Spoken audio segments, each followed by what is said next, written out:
ele pode operar nessa noite. E a maior libertação que ele pode operar nessa noite é a salvação da nossa alma. Aleluia, glória a Deus. Tudo começa com a nossa salvação. Porque não adianta ter o corpo curado se a alma não está salva. Então vamos nesta noite trazer. Eu preparei alguma coisa que eu vou tentar trazer nessa noite. Quero convidar todos a ler Mateus capítulo 8. Mateus capítulo 8, verso 16 apenas. Pode ficar sentado mesmo, tá? Pode ficar sentado. Eu sou crente antigo da Assembleia de Deus. Nós ficamos em pé só na hora da leitura oficial mesmo. Tá? Pode ficar sentado. Eu vou ler o que nos acompanhe. Mateus 8,16. Quem achou, diga bem? Diz assim: e chegando à tarde, trouxeram-lhe muitos endemoniados, e ele, com sua palavra, expulsou deles os espíritos e curou todos os que estavam enfermos. Amém? Amém, glória a Deus. Chegada a tarde, trouxeram-lhe muitos endemoniados, e ele, com sua palavra, expulsou deles os espíritos e curou todos os que estavam enfermos. O amor de Deus pelos sofredores. É isso que Jesus veio demonstrar quando cumpriu o seu ministério na face da terra. Quando Jesus, o quadro em Israel, quando Jesus veio ao mundo, era de tristeza e desespero. Jesus nasceu, lá pelos 30 anos, ele revela que ia começar o seu ministério, começa a pregar, depois João Batista começar a abrir caminho para ele. E qual era o contexto daquele tempo? Desespero, tristeza, desesperança, aflição. Além da opressão econômica e os impostos cobrados pelo Império Romano, ainda tinha os publicanos, que eram judeus que cobravam impostos além do que Roma cobrava. Não tinha uma opressão econômica, já era difícil a vida. E aqueles publicanos cobravam a mais. A saúde era um caos. Nós percebemos aqui por esse texto. Chegada a tarde, trouxeram-lhes muitos endemoniados, e ele, com sua palavra, expulsou deles os espíritos e curou todos os que estavam enfermos. Enfermidades. Roma não se preocupava com a saúde dos judeus, não tinha um sistema de saúde. Eles tinham que se virar. É o que vemos quando Jesus vem a esse mundo. Estavam doentes, sem qualquer assistência. Roma só queria oprimir. O judeu, quando vinha um soldado com a sua tralha, suas armas, o judeu era obrigado a carregar aquela tralha de judeus, do soldado romano.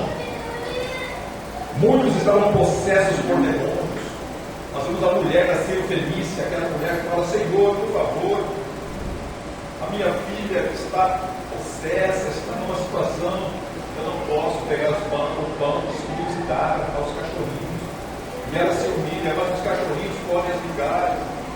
Mulher, nunca vi tanta fé. Vá, o seu problema está resolvido. E quando ela chega em casa, a filha está liberta.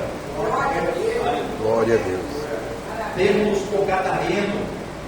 Jesus coloca o pé naquela praia enganada.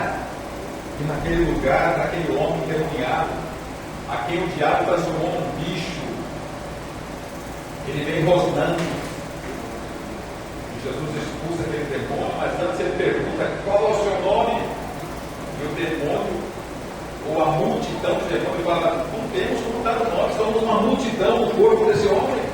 Nós entendemos naquela passagem que mais de um demônio pode ocupar o corpo, e era uma multidão de demônios na vida daquele coitado. Ele andava nu, ele ia se cortando, se amarrava ele com correntes, ele arrebentava tudo, ele morava no cemitério, era um bicho. E é isso que o diabo faz com o ser humano. Transforma o ser humano em pior que um animal irracional. Mas quando Jesus vê aquele homem, e ele já vem, o diabo, o irmão é teólogo, ele fala: o senhor não pode vir aqui me perturbar agora, porque lá em Apocalipse capítulo 20 é que o diabo será preso. Mas Jesus é soberano, ele entra onde ele quer, ele vai onde ele quer. Aleluia.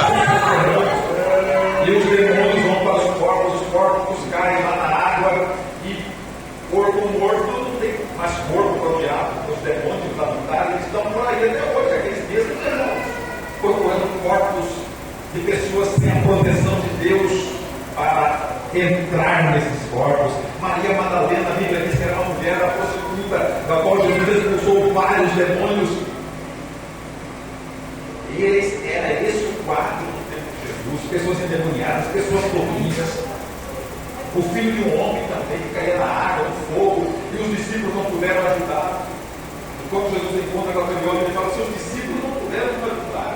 Traga o seu filho aqui e repreende os discípulos e ensina a certas tipos de situações que é só com oração e jejum. Traga o seu filho aqui e expulsa aquele problema e entrega aquele filho para o pai, e aquele pai vai ser feliz com aquela criança.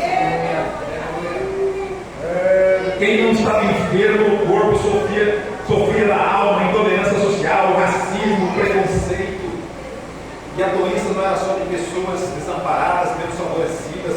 Temos Nicodemos, um teólogo, era o pastor, ele era membro do sinédrio, sabia tudo sobre a lei, os profetas, e perturbado, com o seu vazio no coração, ele procura Jesus numa noite, fala: mestre, o Senhor é o Filho de Deus, o Senhor é Messias. Jesus fala: Nicodemos, você precisa nascer de novo. Mas como que é isso? Eu vou entrar na barriga da minha mãe. E Jesus explica com paciência para aquele homem. E naquela noite Nicodemos é liberto do seu vazio, recebe Jesus. E quando Jesus é morto, está lá na cruz, José de Arimateia pega o corpo para preparar para o sepulcro. E quem vai ajudar José de Arimateia? Nicodemos entendeu o Evangelho e ele estará para embalsamar o corpo de Jesus, para preparar para dar o manto daquele cadáver e enterrá-lo naquele sepulcro. Uma mulher já tinha 5 maridos. Em João capítulo 4, a Bíblia diz: era-lhe necessário passar por Samaria. Nós não entendemos o começo desse texto do capítulo 4 de João.